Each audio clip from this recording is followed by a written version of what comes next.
Hello everybody, and welcome back. Phasmophobia on PSVR2 is here tomorrow, but today I got my hands on it, and I've played about an hour of the game, going through the tutorial and one of the first missions, and with that in mind, I'm going to give you my opinion on the game technically. So I haven't covered all the game's content, this is purely how the game looks, feels, the options, how it runs on PSVR2, if I've encountered any crashes during my opening hour in about 10 minutes, and the game from a technical standpoint. So, before we get into it, please feel free to like and sub. Only 25% of you are subscribed, and if you like PSVR2, I try my very hardest to be here at the very earliest opportunity to cover these things for you. So, without further ado, let's talk Phasmophobia from a technical angle. First of all, let's talk how the game looks. Visually, it's running at native resolution as advertised. However, there is, I think, no or little anti-aliasing running here. When you boot the game up, you'll be put into the main hub area and everything will look very, very blurry. The menus have jagged edges, all the lines are not straight at all, as there's no anti-aliasing, I think. And overall, I wasn't too impressed by the visual presentation of the game on PSVR2, but if you follow the game on PC for a while, you know that optimization isn't the best there, and it doesn't even look that great on PCVR unless you've got kind of like a high-end rig, and even then, it isn't one of the best looking VR games. You don't play Phasmophobia to get a jaw-dropping visual experience, you get it to have fun, and to hunt ghosts, and to laugh, and to get scared. But from a visual standpoint, yeah, it looks a little rough. I'd say it's maybe a bit above launch Switchback VR, if that's a baseline for any of you guys. So there are blurry edges. However, clarity is pretty good into the distance. It doesn't become kind of like a muddy sheen like Switchback did a little bit when it came out. You can still make out details in the distance. It's just those lines, due to, I think, a lack of anti-aliasing solution, are quite jagged. As for the frame rate, it runs at 60 reprojected. You do feel this, it's a reprojected game of course, however, my assumption was correct a little while ago in one of my older videos where I said that I think I'd feel it a bit less in the darker environments because you don't really see it as much as you do in the brighter ones. For example, in Arizona or Horizon Call the Mountain, I feel it because the game is bright and you actually can see a lot more, but in the darker environments here, you don't see it as much, but it definitely is there. If you get motion sick due to it, you will feel it. In terms of color, this is where the game looks fantastic. All of my qualms about the resolution kind of disappeared when I stepped into a house for the first time and turned on my flashlight because it is pitch black. The video you're seeing on screen right now does not do it justice. Honestly, as I was playing through, I took my headset off and looked at my LCD monitor, which was recording, and it was night and day between that and the OLED panels. I could see so much more. Those blacks were so deep and contrasty, and it looks great. However, yeah, that resolution, not fantastic. We'll tackle the menus next, as you can actually head into there and turn on something that helps these jagged lines, and that is dynamic foveated rendering. However, at the moment, I'm going to tell you not to do that when you get the game tomorrow, because for some reason, and I've never seen this before, dynamic foveated rendering makes everything in the world just wobble. Oh, what the fuck? That is weird. That is so weird. I don't think we want, I don't think I want foveated rendering on if it makes the whole world wibble like that. I don't know if you can see that on the screen. You can't really. It does make it look a lot nicer, but it just has this weird, like, wibbling to it, and I don't know what that is. Let me look up and see if that's there when it's off.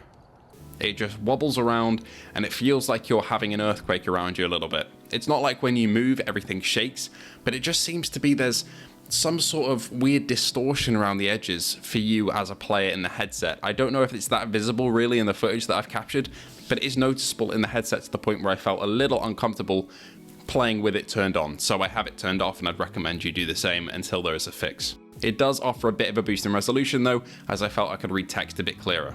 As for the rest of the menus, luckily, everything you'd really want here in terms of accessibility is here. There's toggle sprint, there's toggle smooth or snap turn, smooth locomotion or teleport is also here. There's options for toggling hold to grip or hold to open for doors, for example. It's all here. So yeah, no complaints from me there. Everything I'd want to be here from an accessibility point of view is present. In terms of interactions, I was a little bit scared going through the tutorial. Your hands seem to be really offset from the doors I was opening, if you're seeing that in the gameplay on screen. That's fine, that's just the tutorial. When you get into the actual houses and the asylums, the doors work normally, your hands are aligned properly, and that's all fine. Picking up objects is the same as the PCVR version. Essentially, from a gameplay point of view, from everything you're interacting with, this is the same as the PCVR version. Your hands have a bit of a weird offset, and I felt like they were a little bit closer to my kind of body than they are in real life, which is a bit odd, but you kind of see through that and get used to it as you play. But picking up objects, interacting with things, it's exactly how you'd expect if you watch this game on PCVR. It's easy to pick things up. There is no kind of forced pickup though. If you're away from an object, you can't point your hand at it and then pick it up like other games. That is just kind of like a choice here. It's not a flaw. But just to be completely transparent, if there's an object on the floor, you have to bend down and pick it up. You can't kind of like gravity it to your hand like you can in Half-Life Alyx or Arizona Sunshine, for example. That's not here, but that is just a gameplay choice. It's not really a flaw with the game. What is a bit of a flaw though is something they made very clear, and that is that you cannot use your voice to interact with spirits. I did use the spirit box, and yes, there is a text menu there to choose what you want to say, although it does work fairly well. So even though you will be restricted in terms of that immersive factor, you won't be restricted in terms of gameplay or interacting with ghosts in terms of the actual gameplay that comes from that, if that makes sense. You can still talk to them just through this set menu.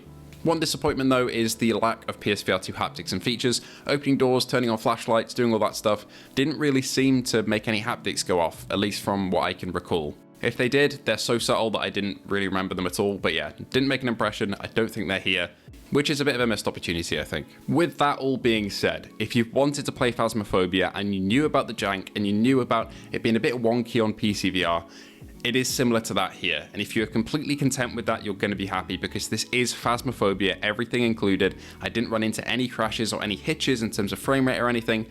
Everything seemed to work for my first opening hour at least, just as it does on PCVR. So if you've been waiting for that port and just been wanting to get your hands on Phasmo, no matter how it is, from a gameplay point of view, it's identical to the PCVR version. Your tool belt is here, all the items work as they do in the PCVR version, bar the spirit box of course in terms of that talking. But the game does also monitor your microphones. If you're trying to hide, you must be quiet. It just can't understand what you're saying from a recognition point of view.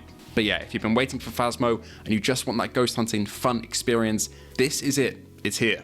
But from a technical point of view, a lot of people predicted that the game might be a little bit blurry and be lacking a couple of features. They were correct. So if that really bothers you, you want the cutting edge VR experience, maybe give this one a skip. But if you're a Phasmophobia fan and have been dying to play it in VR, this is essentially the same as the PCVR version, albeit with reprojection. Anyway, thank you all so much for tuning in today. It's been a bit of a hectic afternoon getting this one up and done. I hope this has been helpful for you deciding whether you want to buy it tomorrow. There will be a lot more videos about Phasmophobia coming out over the coming days and weeks because this is one I'm really excited for. As soon as the rest of the group gets their hands on the game, I'll be jumping in and making some content. So I'm really excited for that. I hope you stick around because that'll be the real test of showing how fun Phasmophobia is, because that's not today's video. Today is from a technical point of view, but Phasmophobia is a really fun game. So I'm excited to get that in the video form and out to you guys over the next couple of days and weeks. So thank you all for watching. Thank you to our patrons and YouTube members, Luke Bentley, Phil Irving, Hazit Mirza, Ace Gamer, Hippie Pickle, Jin007, A License to Chill, Son WTF, Fat Controllers, The Game Cat, Andrew Aaronwright, Jason Parker, Lamar Hall, Jordy Bansma, Lemon64K, Outcast VR, Prophecy777, Gundy, Salvador, David Gerhardt, Lauren Thole, Spencer Drake, and Macho X3, the Real Estate Procrastinator Game Cat. If you want to join the Patreon or YouTube membership, all those links are down below. Thank you all for joining me again, and I'll see you all in the next one.